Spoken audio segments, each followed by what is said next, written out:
Nama produksinya sendiri kita ada di Gampung Pineng, di belakang asrama haji, di rumah produksi Ananda Catering juga. Untuk tokonya sendiri kami berlokasi di Jalan Profesor Ali Hasimi, Lamte Ule Karing, tepat di depan Masjid Lamte Ule Karing. Berarti ini emang dari Ananda Catering Ya. ya. Terus kalau orang mau order nih gimana? Kalau mau order bisa lewat WA, juga bisa lewat DM Instagram. Udah ada Instagram? Iya, Instagramnya bisa dilihat di kemasan, ada Instagramnya @kemamahapura. Untuk WA-nya juga ada nih, nomor WA-nya.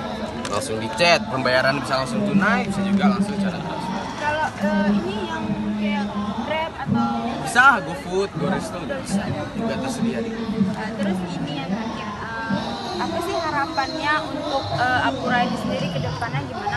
Pastinya kita semua berharap Apura ini bisa diterima dengan baik di masyarakat, bisa menjadi salah satu makanan yang menjadi ciri khas kota Banda Aceh, bisa membanggakan Aceh di dunia nasional maupun internasional. Berarti Diterima visioner cara baik. ya, Iya. harus ke internasional. Ya, harus bisa. Amin. Amin.